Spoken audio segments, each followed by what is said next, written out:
Hello student. Last time we revised the topic, that is how to organism reproduce, in which we discussed reproduction in single organisms, right?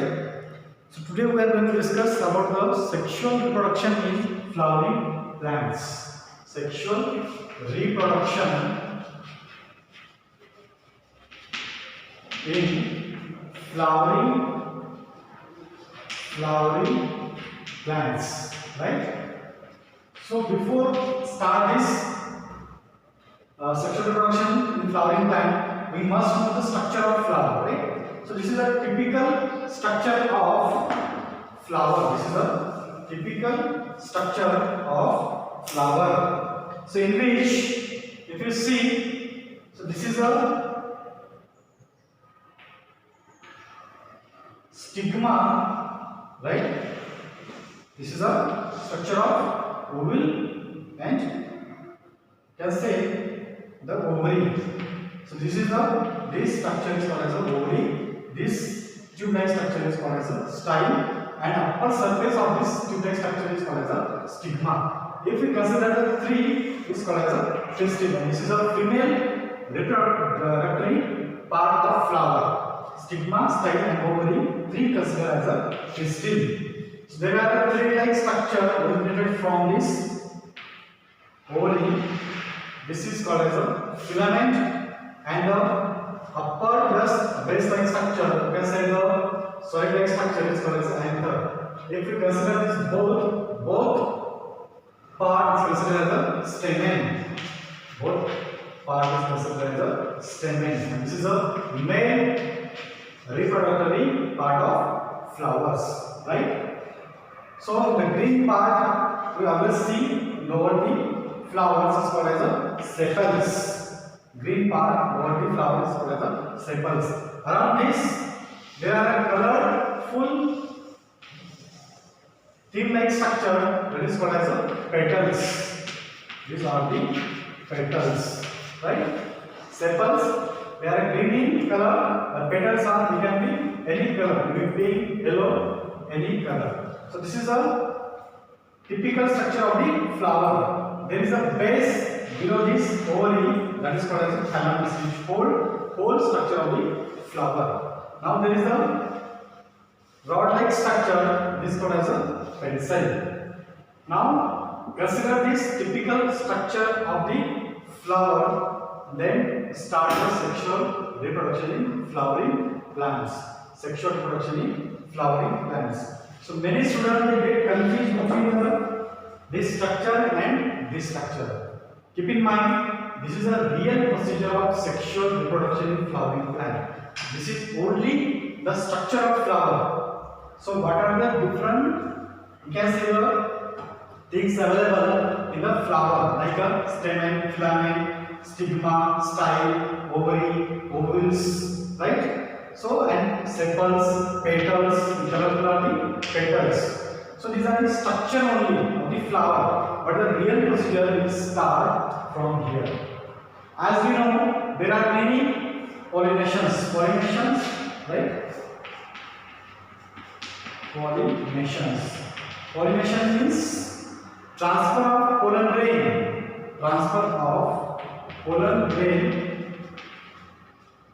from anther to the stigma. That procedure is called as a pollination. So in which there are self-pollination and cross-pollination. Self-pollination means transfer of pollen grain, right? Pollen grain from anther to the stigma of same flower. Anther to the stigma of same flower. Transfer of pollen grain, right? Pollen grain from anther to the stigma of same flower. Anther to the stigma of same flower. Then that pollination is called as a self-pollination, right? Transfer of pollen grain from enter to the stigma of the same flower, that pollination is called as a self-pollination. It is opposite in cross-pollination. Transfer of pollen grain from anther of one flower to the stigma of another flower. Anther of one flower to the stigma of another flower, right? Stigma of another flower. That procedure is called as a cross-pollination, right? That procedure is called as a cross-pollination. Now, once the stigma fall on the surface of the, if once the pollen grain, right? Once the pollen grain falls on the surface of the stigma of the flower, it starts to germinate. When it starts to germinate, it develops a pollen tube. When it starts to germinate from the surface of the stigma, it starts to develop a pollen tube. Along with this pollen tube, there is a male gamete, right? Whatever the male gametes present, they will also transfer this pollen tube, right? When this pollen tube grow, it reaches up to the female sac, or you can say the embryo sac, not female sac, but the embryo sac. Now there is a eggs available. Now there is a egg available. This male gamete will reach up to the egg and get a fertilized. So this is a real procedure of sexual reproduction in flowering plant. When this pollen grain form on the surface of the stigma, it start to develop a pollen tube along with the male gamete. This male gamete will reach up to the egg or the embryo sac into the ovary. When this get reach up to the egg into the ovary or the embryo sac, it get fertilized and form the then procedure steps. If once it get fertilized with egg, if one get fertilized with egg, then it goes under the cell division and form seeds. Develop seeds. So this is a typical, we can say the real procedure of sexual reproduction in flowering plants. If we go deep, so these are three as like this. If you see the structure of embryo sac, it always has, it will not be given in the textbook, but this is a like this.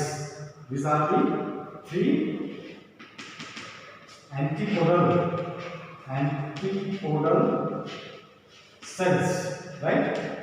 There is a one polar nuclei,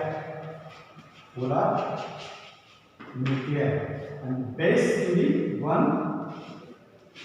These two adjacent cells, you can say the synergids,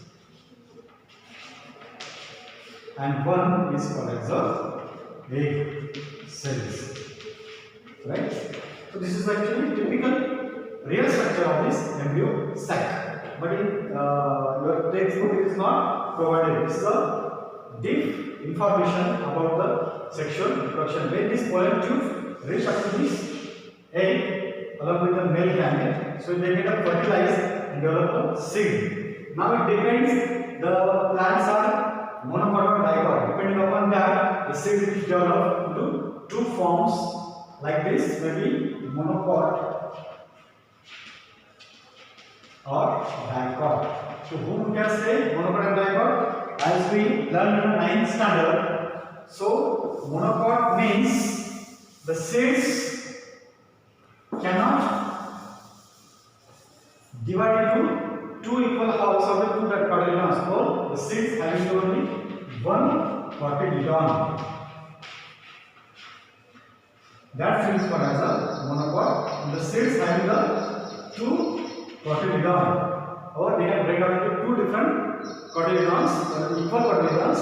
That is called as a dicotyledonous or dicot. That means they are having the two cotyledons. That's why the seeds is called as a dicot. So this is regarding the sexual reproduction in flowering plants. As we discussed first, the structure of the flowers, filament, stamen, that is called as a anther and filament is called as a stamen, that is the male part. Stigma, style, ovary, that is called as a pistil, that is the female part of this flower. There is a base, that is called as thalamus, and holding is called as a pedicel. Now, apart from this colorful part is called as the petals, and the green part is called as the sepals.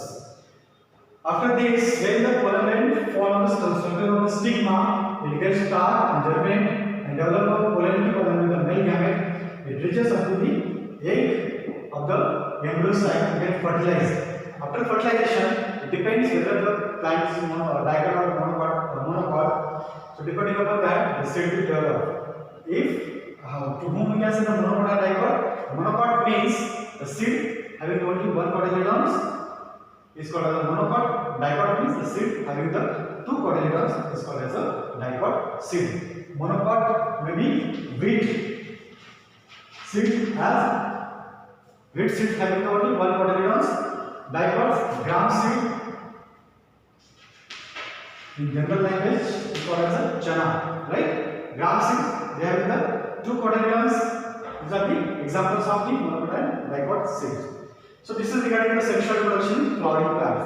If you have any problem regarding this, you may text me on my personal WhatsApp number. So next time in next video we will discuss the sexual reproduction in human beings, right? So there are male, female reproductive systems, their part, their functions, and another part also. Up till this revision, I have given in a short form just to revise the syllabus, we can say the topic, just for the first assessment that we are going to conduct in the next month. Thank you.